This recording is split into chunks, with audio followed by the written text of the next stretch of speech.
Seton Hall. These guys got to replace Miles Powell. And I know you said that Marcus Howard probably can't be replaced. I'm sure you're thinking the same thing here of Powell.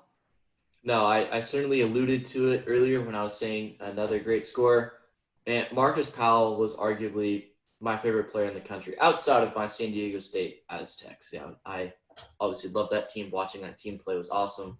Bummed they didn't get to play in the tournament. And I was bummed we didn't get to see Marcus Powell shine as a senior.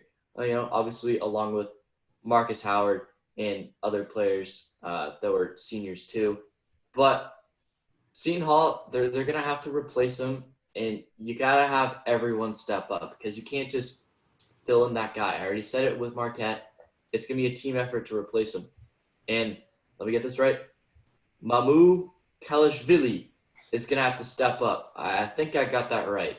He's going to have to step up. They're also got Marcus Rodin. He was the number 4 scorer. They're going to need to step up. I'm not entirely sold that they'll be a top-tier team in the conference. I think they're certainly capable of making the tournament. They'll just be somewhere between that 8 to 11 seed team.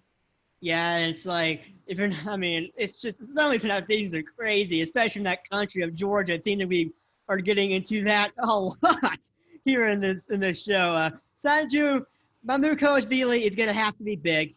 Front court depth, pretty lacking, similar to some other teams in this conference. A couple of other transfers as well that I think have to step in some big shoes. Hardware transfer, Bryce Aiken, and Canasas transfer, Jaquel Molson. Those would be a couple of guys that we're going to have to watch out for because if they don't produce, Seton Hall's going to slide down to perhaps that 4th or 5th place spot in the conference. And a few guys in the front court that are going to have to fill the void, Tyree Samuel, Ike Obiaku, they're going to have to do something as well. It's an interesting roster because they have players that can break out into absolute stars. And I do believe that. How much could the lack of depth this team has down low cost them here, Dom? It's certainly going to cost them. I wouldn't be surprised. They've been primarily carried by their guard play in the backcourt for the past couple of years while having some centers that can complement them by playing defense. But, they're gone. I think they're going to be an interesting team to watch, see how far they do fall from winning the Big East. How far are they going to fall? Yeah, and Mamu Kalashvili is going to have to play a key role into, is this team going to be able to manage the top 3?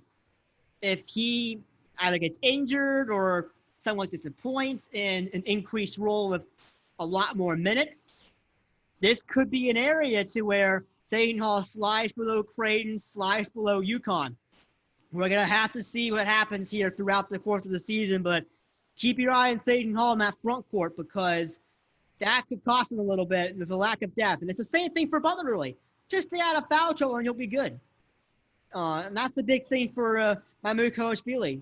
Stay out of foul trouble, you're fine. If not, we got trouble on our hands. Not nearly as much trouble as Butler, but I still think Seton Hall could easily slide down to 4th or 5th. I like them finishing right in the middle of this second tier, 3rd, 4th, somewhere in there. But they do got to be a little careful there.